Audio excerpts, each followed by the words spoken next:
sir. Keep your hands where I can see them. What is that? It's my badge, officer. United States Army, 4-star general. Read it. A general? Why didn't you say so when I stopped you? Because rank doesn't put me above the law. You came at me hot, and I needed you calm before I moved. Yes. You see the flashing lights in your rearview mirror. Your pulse kicks. Your mind races through every reason it could be happening.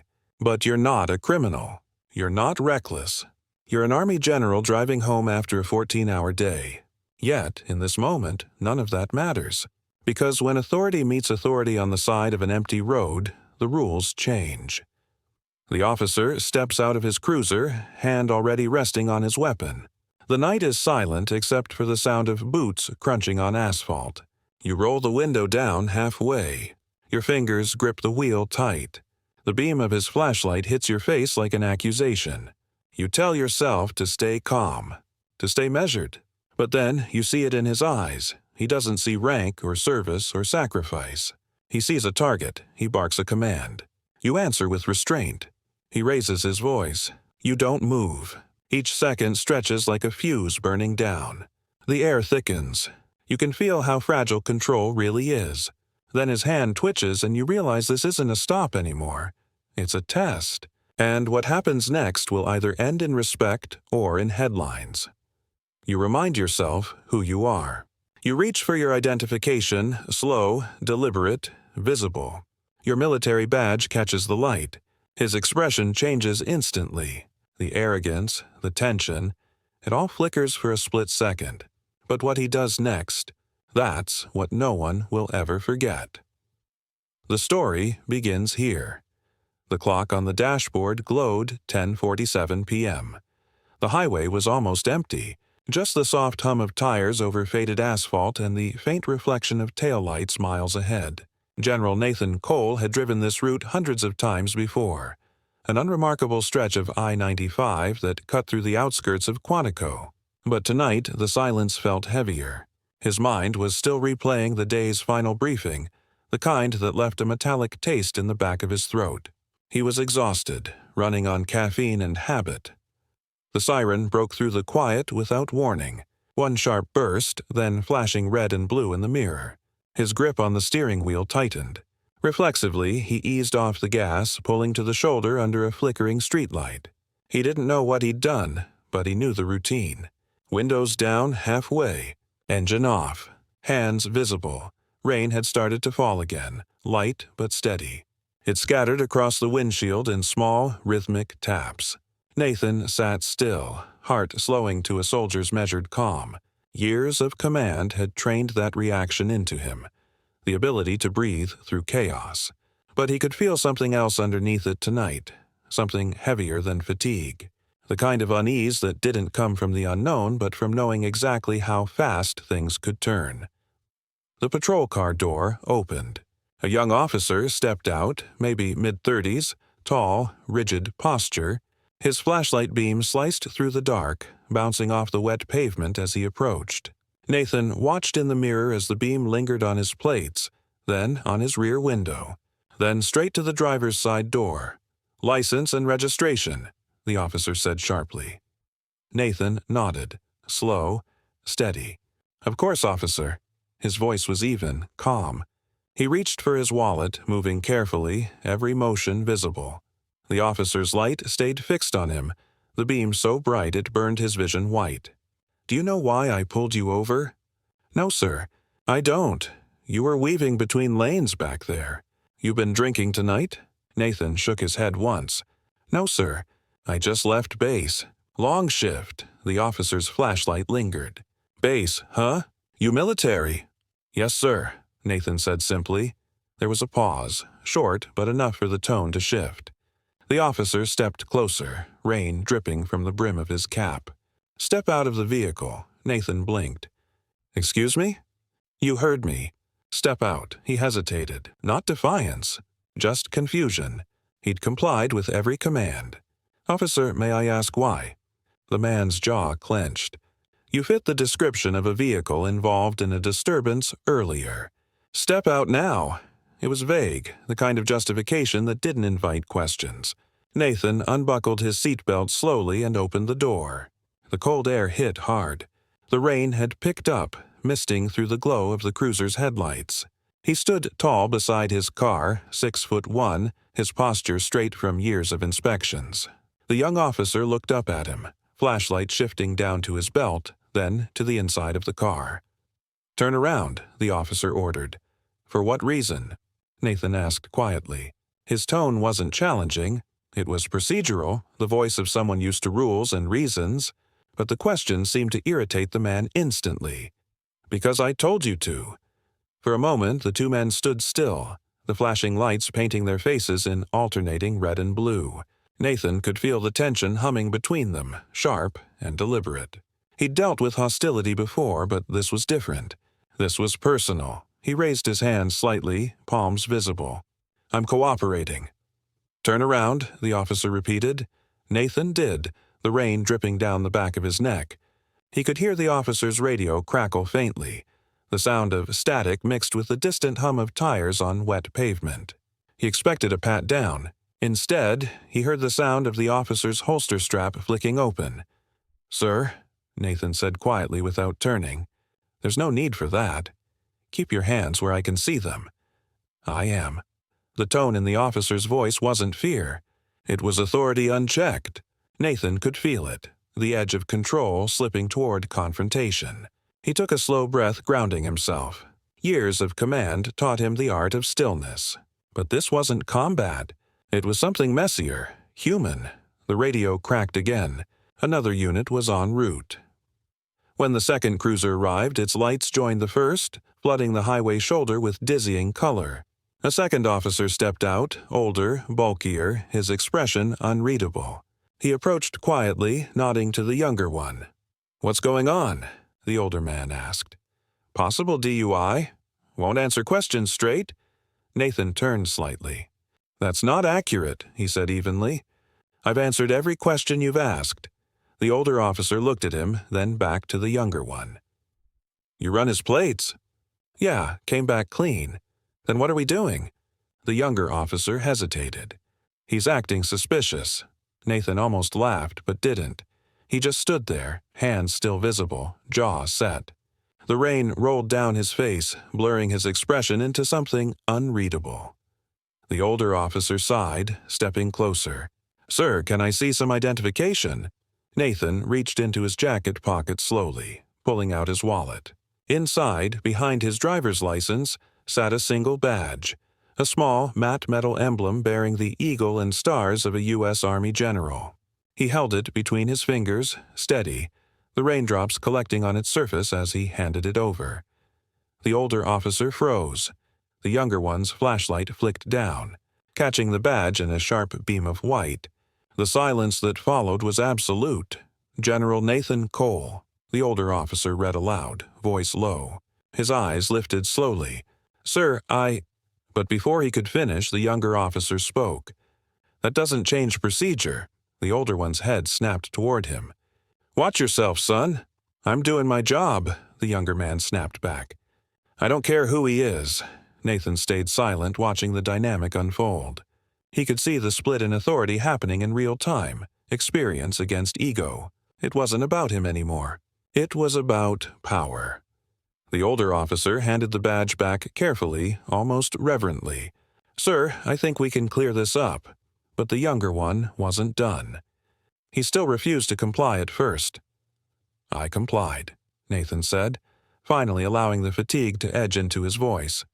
"You escalated." The younger officer's jaw tightened again. His pride, fragile and inflamed, refused to yield. "You think because you're some big shot, enough!" The older one cut in, voice sharp now. "You're out of line." The rain intensified, slapping against the asphalt like static. Nathan could feel the pulse of the situation shift. The danger hadn't passed, but it had changed shape. The older officer motioned toward the cruiser. "Go sit inside, Lieutenant General," he said, his tone softening slightly. "Let's get you out of this weather while we figure this out." Nathan nodded once and stepped toward the passenger side of the patrol car. He sat inside, the heater humming faintly, condensation clouding the glass. Through the windshield he could see the two officers talking, gestures sharp, voices muffled by rain. He couldn't hear the words, but he could read the tension. He thought of his soldiers. of every young recruit who'd stood before authority with fear in their eyes. He'd always taught them control. But here, sitting in the passenger seat of a police cruiser, soaked and silent, he realized something. Control doesn't always protect you. Sometimes it just slows down the fall. 10 minutes passed before the older officer returned. He leaned down by the open door. "General, I'm sorry for the misunderstanding. We'll document this as a routine check." Nathan nodded. "Understood." The man hesitated, lowering his voice. "For what it's worth, not all of us forget respect. I served 12 years myself." "I know," Nathan said quietly. "That's why you stopped him from making a mistake." The officer's eyes flickered briefly, something between relief and regret. "Have a good night, sir." As Nathan pulled back onto the highway, his reflection in the rearview mirror caught the lights fading behind him. The adrenaline was gone, but something else stayed, a question that refused to settle. How many times had this happened without a badge to stop it? He didn't turn on the radio. He didn't call anyone. He just drove. The rain softened to a drizzle, the white lines of the road stretching endlessly ahead. Somewhere far off, thunder rolled across the horizon. At the next exit, he pulled into an empty rest stop, cutting the engine. The parking lot was dimly lit, the vending machines humming faintly against the silence. He stepped out, stretching stiff muscles, staring out at the rain-slick pavement. A car pulled in a few minutes later, a black sedan. It parked 2 rows away, engine idling. He didn't think much of it until the headlights flicked twice, quick and deliberate. Then the engine shut off. Nathan stood still. The driver's door opened and the younger officer stepped out. The same one from the stop. He walked toward him slowly, hands in his jacket pockets. His face was tense, unreadable. "General," he said finally. Nathan didn't answer. The man stopped a few feet away. "I didn't know who you were." "You shouldn't need to," Nathan said. The officer nodded once, rain sliding down his face. "You're right." Nathan waited for more, but nothing came. The younger man just turned back toward his car. Before he got in, he said quietly, almost to himself, "That badge saved you tonight." Nathan didn't respond. He just watched the taillights disappear into the dark. When he finally got back into his own car, he sat for a long time before turning the key. The reflection of the streetlight shimmered in the puddles outside, broken by the smallest ripples of rain. Somewhere deep down, a thought formed, one he couldn't ignore.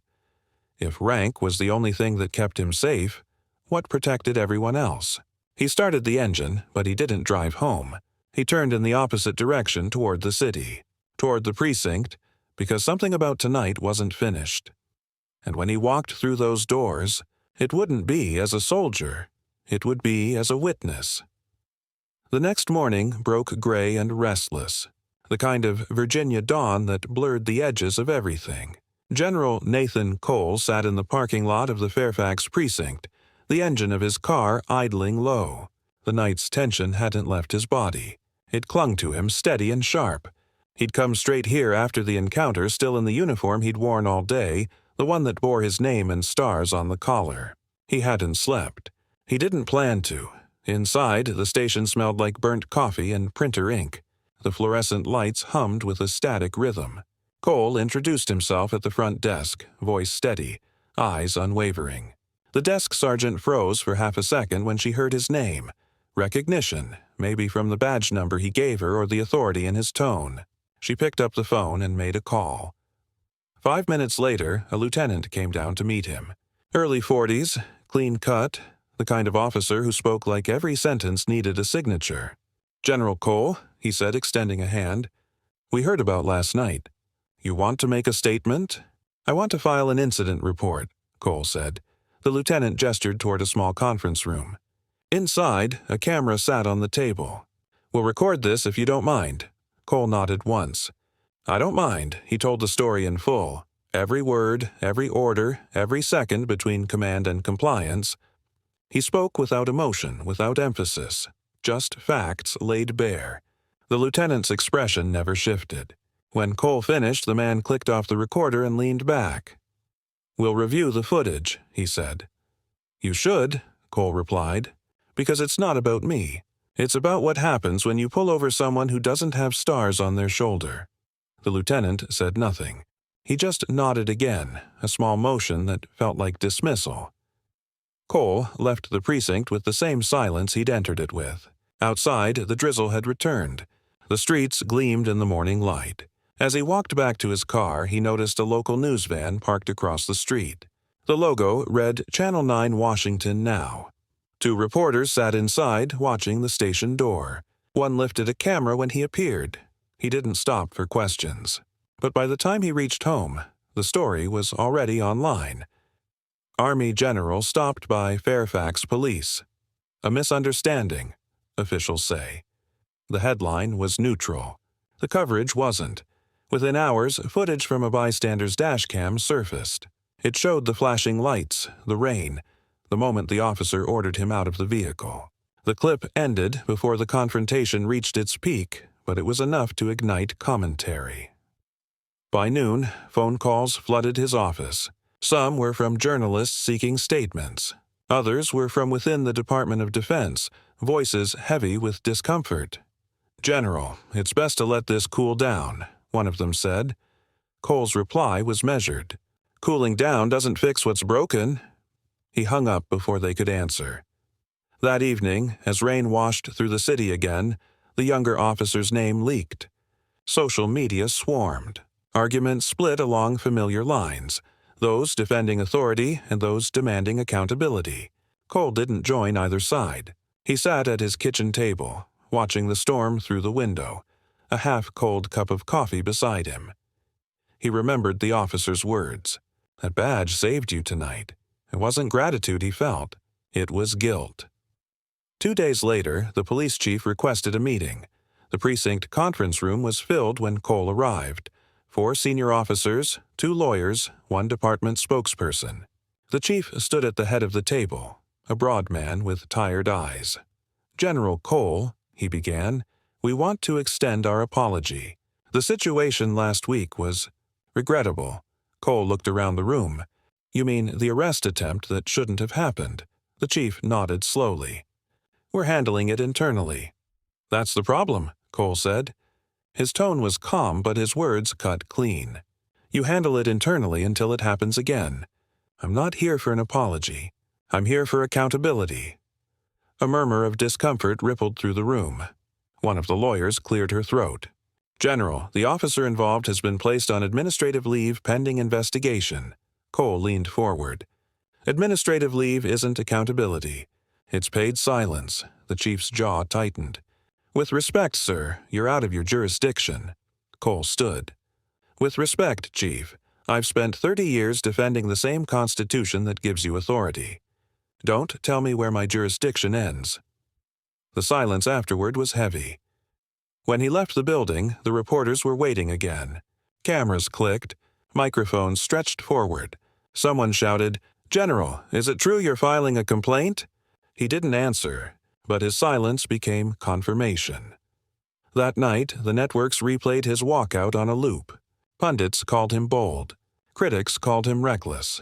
The Defense Department called him in for a discussion. The following morning, Cole stood before a panel of his superiors. No cameras this time, just suits, medals, and tight expressions. "You've become a lightning rod," one of them said. "I didn't ask to be." Cole replied, "You're escalating a civil matter into a national one." "It became national the second it went viral," Cole said. "And if a general can be treated like that, imagine the people who can't fight back." The room fell silent. One of the men shifted in his chair. "You're risking your career." Cole looked up. "If the truth costs me my career, it's worth the price." By the end of the week, he was on administrative leave from the Army, pending evaluation for conduct unbecoming. It wasn't punishment. It was a message. He didn't stop. He met with lawyers, civil rights advocates, veterans groups. He gave one interview, measured, controlled, and impossible to dismiss. "I'm not angry," he told the reporter. "I'm aware. And awareness is dangerous to anyone who profits from silence." Public support surged. Veterans rallied behind him. Petitions circulated. The officer who pulled him over became a symbol of everything wrong with unchecked authority. The department doubled down, citing protocol. Then, late one night, an envelope slid under Cole's door. No return address. Inside, a printed report stamped internal use only. It detailed previous complaints against the same officer, 3 in total, all dismissed. One involved a civilian hospitalized after a routine stop. Cole stared at the pages until the words blurred. He scanned them, copied them, and sent them to a trusted contact in the press. The story broke within 48 hours. Fairfax officer in Army General incident had history of complaints. The department panicked. Press conferences followed. The chief resigned within a week. But beneath the public apologies, Cole sensed the same machinery grinding quietly, protecting itself, adapting. One night, as he walked from his car toward his apartment, he noticed a sedan idling across the street, the same make and color as the one that had followed him a few nights earlier. Its headlights flicked twice before shutting off. He kept walking. Inside, he double-locked the door, set his phone on the counter, and sat in the dark. The hum of the refrigerator filled the silence. He thought of every headline, every promise of reform, every hollow word. This wasn't about one officer. It was about the illusion of consequence. He turned on the desk lamp, opened a notebook, and began writing. A record of events, dates, names, actions. Not for publication. For protection. Days turned to weeks. The hearings began. Each new testimony pulled the curtain back further. Officers admitted lapses. Supervisors admitted pressure to bury complaints. The system cracked but didn't collapse. When Cole took the stand, the courtroom was packed. Cameras lined the back wall. He spoke the same way he commanded, clear, direct, unshaken. "I'm not here because I was disrespected," he said. "I'm here because I saw what happens when accountability depends on rank." The judge asked him what he wanted as resolution. "Change," he said simply. Outside, the crowd cheered as he left. But the victory was incomplete. For every policy rewritten, dozens of others stayed hidden. For every reform promised, new loopholes formed. Late that night, he stood on his balcony overlooking the city. The air was cold, sharp. Lights shimmered against the dark river below. He knew he couldn't fix everything, but he could refuse to forget. He reached into his pocket and held the badge he'd carried for years, the one that had saved him. Its metal felt colder now, heavier. He placed it on the table beside him, where the rain from the open door misted across it. Maybe power wasn't in the rank. Maybe it was in refusing to look away. And as thunder rolled somewhere beyond the horizon, General Nathan Cole made a decision. He wouldn't just expose the system. He would dismantle it, piece by piece, policy by policy, until silence no longer had protection. The storm was coming again, and this time he'd be ready for it. The investigation should have ended things. It should have closed the book, assigned blame, and written a line under the mess. But by the first week of July, it was clear that nothing was over. The hearings had only exposed the surface. The deeper truth, the network of cover-ups, the chain of protection, the quiet deals, was starting to leak through the cracks. General Nathan Cole knew it before the headlines did. He could feel it in how people looked at him now, some with admiration, others with unease. He had become a liability to both sides. To the public, he was a symbol. To the establishment, he was a threat that needed to be contained. He didn't sleep much anymore. His nights were spent scrolling through case files, internal memos, and anonymous tips that kept arriving in his inbox. Each document hinted at a pattern: unjustified stops, altered reports, deleted footage. Each stamped resolved with no investigation attached. He started building a timeline. The farther back he went, the more connections he found. The same officers appearing in unrelated incidents. The same supervisors signing off on reports. The same language repeated like a script. Subject resisted compliance. Minimal force applied. It wasn't coincidence. It was choreography. At 3:18 a.m., he sat in the glow of his laptop, eyes bloodshot, coffee untouched. On the screen, a spreadsheet of complaints stretched down for hundreds of rows.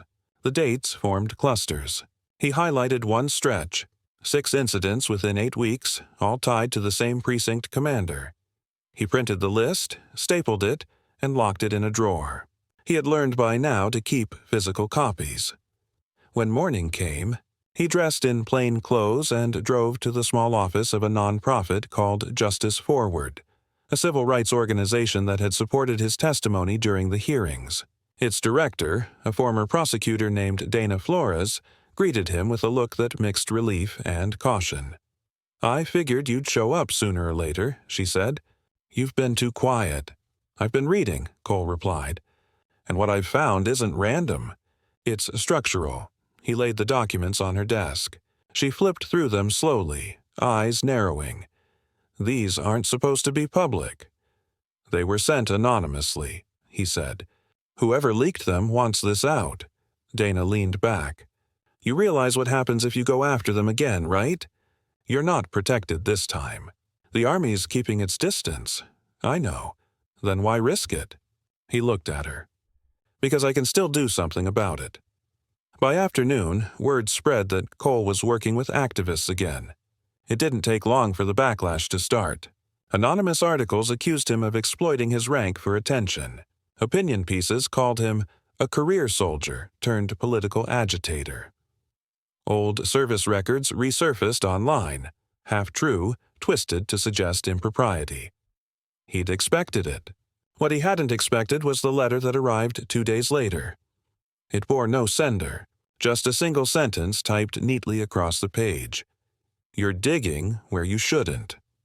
He folded it once, placed it in a folder labeled Threats, and kept working. Dana arranged a meeting with an investigative journalist named Sean Avery, a quiet, methodical man known for exposing misconduct in federal agencies. They met in a small diner outside Alexandria, both arriving separately. Cole brought copies of his files. Sean brought a recorder and a notepad. For 3 hours, Cole laid out everything: dates, names, reports, and the way patterns repeated. Sean listened without interruption, occasionally jotting notes.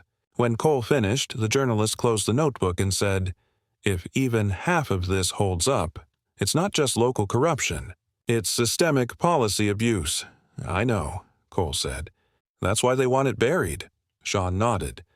"I'll need corroboration, documents, witnesses." "You'll have them," Cole said. He didn't know then how close they already were to him. That night, when he returned home, the lock on his door felt wrong. It turned too easily. Inside, nothing looked disturbed, but a subtle unease prickled at the back of his neck. He checked the drawers, files untouched, but one sheet from his desk missing. The threat letter. He stood still for a long moment, breathing evenly, scanning the apartment. Whoever had been here hadn't come to steal. They'd come to remind him that access wasn't a problem. He called Dana. "Someone was in my apartment." "You call the police?" "No. Why not?" "Because I don't trust who shows up." She was silent for a moment. "Then you need to move, tonight." He didn't argue. By midnight, he was checked into a small roadside motel near Stafford, nondescript and anonymous. The kind of place where people stayed invisible. He set up his laptop on the desk, locked the door with the chain, and continued working. The hum of the air conditioner was the only sound. 3 nights passed like that. Quiet, focused, relentless. On the 4th, Sean sent him a message. "Got something. Call me." Cole dialed immediately. Sean's voice came low. "There's an internal memo from the state attorney's office. They were aware of the pattern 2 years ago. They ordered it suppressed. I have proof." Cole's hand tightened around the phone. "How solid?" "Emails, signatures, everything." "When can you show me?" "Tomorrow." "But you should be careful, General. They know you're talking to me." The call ended. Cole stared at the wall, the hum of the air conditioner suddenly too loud. He didn't sleep that night. The next afternoon, he drove to meet Sean at an agreed location, a parking structure near Rosslyn. It was half empty, echoing with the sound of dripping water. Sean stood by a concrete pillar, briefcase in hand. He looked tense. "Everything's in here," he said, handing it over. Copies only. Originals are secured. Cole opened the case. Inside were printed emails and a flash drive labeled Evidence. Each page was time-stamped, official letterheads visible. "This will expose them," Sean said. "But once it's out, they'll come after you hard." "They already are," Cole said quietly. As they walked toward their cars, Sean stopped. "You ever think about walking away?" Cole paused. "Every day, so why not?" "Because walking away means they win." They parted ways. Cole placed the briefcase on the passenger seat and drove off. He didn't notice the unmarked SUV that pulled out 2 levels below him and followed at a distance. That night, while transferring files from the flash drive to an encrypted server, the screen flickered once, then went black. When it came back on, a single message appeared. "Unauthorized access detected. Session terminated." He disconnected the hard line, but the damage was done. Someone had traced him. The following morning, his phone rang again. Dana's voice tight, panicked. "Sean's gone."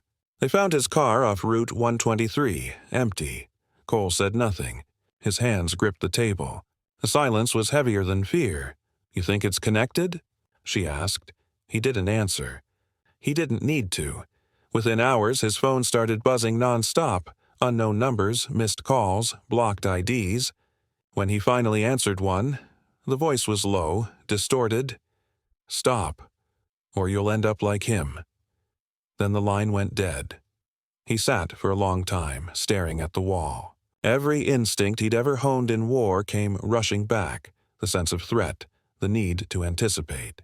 But this wasn't combat. There were no uniforms, no rules of engagement, just shadows.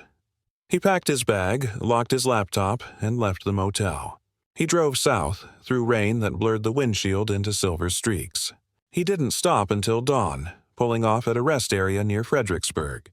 He sat in silence, eyes burning, the briefcase on the seat beside him. He opened it and stared at the papers again. Sean's evidence, his proof.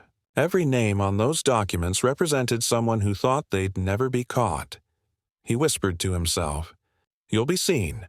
By noon, he was in Washington, standing outside the headquarters of a major national news network. He handed the briefcase to the receptionist, requested the investigative unit, and left without waiting. That evening, a producer called. "General Cole, we've reviewed the documents. They're authentic. We'll air this tomorrow." He hung up and looked out the window of his rented room. The city below was alive with lights and motion. Somewhere out there, the people he was about to expose were preparing their defense. But for the first time in weeks, he felt calm. When the story aired, it detonated. Emails, reports, directives, all broadcast to millions. Names of officials, law enforcement leaders, attorneys. The footage of his stop played beside the evidence of cover-ups. The connection was undeniable. Within days, federal investigators arrived. Arrests followed. The state attorney resigned. The Department of Justice opened a formal inquiry. Cole didn't speak to reporters. He didn't celebrate. He stayed inside, watching the fallout unfold on screens that glowed through the night. Then, one evening, there was another knock on his door. Not the sharp official kind, soft, deliberate. He looked through the peephole. A young woman stood there, mid-20s, rain on her hair, eyes steady. She held a small envelope. "You don't know me," she said when he opened the door. "But my brother, he was one of the people in those reports. The one who didn't make it." Cole's throat tightened. She handed him the envelope. "You gave him back his name." He nodded, unable to speak. She turned and walked away. Inside, the envelope was a photo of a smiling young man in uniform, folded around a single note. "Thank you for not forgetting him." Cole stood there for a long time, the photo in his hand, the storm still echoing outside. He knew the battle wasn't over. Systems don't fall in a single strike. They rebuild. They adapt. But now, everyone could see them, and that was enough to keep him fighting. He walked to the window, watching the rain wash the city clean again. The lights below blurred like fading memories. Tomorrow would bring new statements, new hearings, new retaliation. But tonight, For the first time since the stop, he allowed himself to breathe. He'd forced power to look at itself, and it blinked. By late autumn, the air over Washington had turned brittle and cold. Leaves gathered in gutters, the sky held that flat gray that came before the first snow, and General Nathan Cole's name had spread across every major network in the country. To some, he was a hero, a man who had forced an entire justice system to confront its own reflection. To others, he was a traitor, an officer who had crossed lines, embarrassed the institution, and stirred chaos where order once ruled. The city moved differently around him now. Strangers stopped him in coffee shops, thanked him, whispered their own stories of fear and injustice. Others looked away, pretending not to see. He didn't blame either group. They were all reacting to the same thing: truth. Truth was never clean. It didn't heal. It cut. And it left scars on everyone it touched. He lived quietly in a small apartment near Arlington Cemetery, a modest place with bare walls and stacks of documents still neatly labeled in folders along one corner. Every few days he walked to the memorial grounds at dawn before the city woke. The mist there was thick, the silence pure. Rows of marble markers stretched into the horizon, each one a name, a sacrifice, a reminder of duty.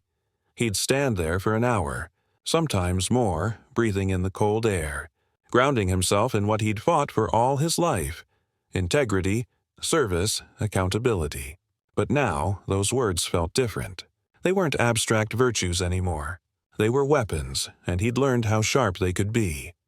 Inside his apartment, the television rarely stayed off. The investigations born from his exposure had widened into federal review. Dozens of officers were under suspension. Prosecutors faced charges. Even a deputy state attorney general had resigned after leaked memos showed her direct involvement in covering up internal misconduct. It should have felt like victory. But it didn't, because behind every headline was another story: families forced to relive trauma, communities tearing themselves apart over loyalty and distrust, fellow officers caught between conscience and command. Reform wasn't a clean process. It was slow, painful, and often cruel, and Nathan had become the face of it. The Army had reinstated his commission quietly, weeks after the public pressure became impossible to ignore. There was no ceremony, no press release, just an email with a signature and a note that read, "Status restored, pending reassignment." He never wore the uniform again. He kept it folded, sealed in a garment bag, hanging in his closet like a relic. The calls from reporters had dwindled, replaced by invitations to speak. Universities, civil rights groups, policy panels.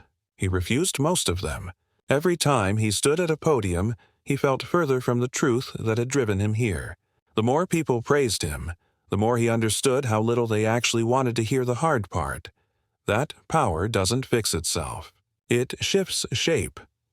It was during one of those rare appearances, an ethics symposium at Georgetown University, that a question from the audience caught him off guard. A young cadet stood up, uniform pressed, voice steady. "Sir, after everything you've seen, would you still tell someone like me to serve?" The room went silent. Nathan looked at the young man for a long moment before answering. "Yes," he said finally, "but not blindly." The answer lingered in the room, heavier than applause. Afterward, he walked home through the evening chill, his breath visible in the air. The streets were quiet, the city lights reflecting off wet pavement. Somewhere in the distance, sirens wailed, a sound that now carried two meanings. Once it had been reassurance. Now it was a reminder. At his apartment, a letter waited under the door. No envelope, just folded paper. It read, "You've done enough. Let it rest." He folded it neatly, placed it in a drawer beside the first threat he'd received, and locked it away. He'd learned not to be intimidated by silence dressed as warning. The next week, he was called to testify again, this time before a congressional oversight committee. The hearing was formal, public, and televised. He sat at the witness table under the glare of white lights, the seal of the United States hanging behind him. Rows of cameras lined the back of the chamber. The questions came slow and deliberate. General Cole, What motivated you to break protocol and release those documents? He answered evenly, because protocol was protecting wrongdoing. Do you believe your actions have damaged trust between military leadership and civilian law enforcement? I believe I've forced both to earn that trust again. Some of the committee members looked unsettled.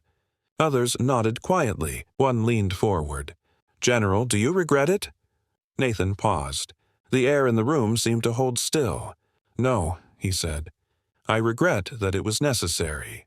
The testimony made headlines again. For 3 days, every channel dissected his words. Analysts debated whether he was a reformer or a rebel. But public opinion had shifted. The outrage that once burned hot now carried weight. Laws were being rewritten. Civilian oversight boards gained power. Federal review processes were being drafted. It wasn't perfect, but it was progress. Weeks later, he received an invitation to the signing of the Accountability and Transparency Act, legislation inspired by the investigations his case had triggered. He didn't attend. He watched it on television instead, sitting in the same kitchen where the first video of his traffic stop had played almost a year earlier. When the president signed the bill, Nathan turned off the screen. That night, he sat in darkness. The only sound, the slow ticking of the clock. He thought of Sean Avery, the journalist who had vanished before the truth broke. He thought of Dana, still working at Justice Forward, receiving threats for every story she pushed into daylight. He thought of the young woman who had brought him her brother's photo. He opened the drawer, took the picture from the envelope, and pinned it to the wall above his desk. Then he began to write again. Not reports this time, but a book. Not about himself, but about the cost of silence. Every page was a reconstruction of the system he had seen from both sides, the battlefield and the bureaucracy, the uniform and the badge. He wrote without bitterness, only precision. When he was done, the manuscript filled 600 pages. He titled it Orders of Silence. It was published quietly 6 months later. No fanfare, no interviews.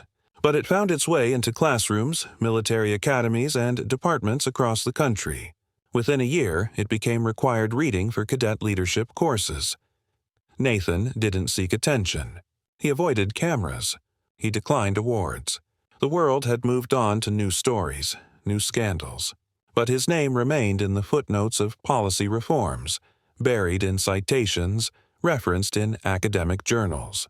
He had become part of history's architecture, uncelebrated, unforgotten. On a quiet morning in early winter, he stood again at Arlington Cemetery. The sun was pale, low against the horizon. He watched the wind ripple through the flags and thought of the young cadet's question. Would he still tell them to serve? He answered it silently this time. Yes, but with eyes open. As he turned to leave, a car pulled up nearby. Dana stepped out, her coat drawn tight against the cold. She approached, offering a faint smile. "Got your message," she said. "You planning to vanish again?" He shook his head. "Just done fighting battles that can fight themselves now." She nodded. "They still talk about you at the hearings." "I'm fine being a ghost in the story," he said. She looked at him for a moment. "Ghosts don't scare systems. People do," he smiled faintly. "Then keep doing what scares them." They walked together back toward the parking lot, the crunch of gravel underfoot the only sound. That evening, he returned home, made coffee, and sat at his desk. His phone buzzed once, a notification from an unknown number. It was a video link. The thumbnail showed another roadside stop, another driver, another confrontation. He clicked play. The details were different, but the pattern was the same. Raised voices, flashing lights, the imbalance of power. He watched in silence until the clip ended. Then he closed the window, leaned back, and stared at the badge still sitting on his desk. The metal had dulled over time, but the symbol was still sharp. He turned it over in his hand, the engraved name catching the faint light. Nathan Cole. He set it down beside the open notebook and wrote one last line beneath the date. The work never ends. But neither do we. Outside, the first flakes of snow began to fall, soft and quiet against the city's hum. The streets below glowed faintly in the reflection of the storm. He watched for a while, then switched off the lamp. The room went dark except for the glint of the badge under the window's light. For the first time in months, he felt peace, not victory, not closure, just peace. Because peace, he realized, isn't the absence of conflict. It's the presence of truth that can finally stand on its own. And somewhere out there, another story was already beginning. You watched it unfold. One man, one night, one flashing set of lights that should have meant safety. You saw how a single moment could spiral into something far bigger, something that shook every layer of power built to stay hidden. But here's the truth that lingers after the cameras turn off. Change doesn't come from outrage alone. It comes from the ones who stay standing after the noise dies down. General Nathan Cole didn't fight to become a symbol. He fought because silence had already cost too much. He learned that authority doesn't collapse in a single act. It bends slowly, under pressure, under proof, under people who refuse to look away. And that's what this story was really about. Not the headlines, not the hearings, but the quiet endurance behind every reform that no one ever sees. Because you don't have to wear stars to have a voice. You don't need a badge to demand respect. Every person who witnesses injustice and chooses not to stay silent becomes part of the same resistance. One that doesn't need titles or rank or recognition, just conviction. If this story made you look twice at what power means, good. That's where awareness begins. That's how movements start. The next time you see flashing lights or hear the hum of authority, remember what you've learned here. Control isn't in who commands. It's in who refuses to surrender their humanity. And if you want to know what happened after this, how those policies changed, how the next case challenged everything again, you'll see it in our next video. We're breaking down what happens when truth collides with denial inside the walls that were supposed to protect us. Before you go, check the free guide linked below. It's everything you need to understand your rights, to record safely, and to protect yourself when no one else will. Because knowledge isn't rebellion, it's survival. Until then, stay aware, stay calm. And remember, every story like this starts with someone who decided not to stay quiet. The next one might be yours.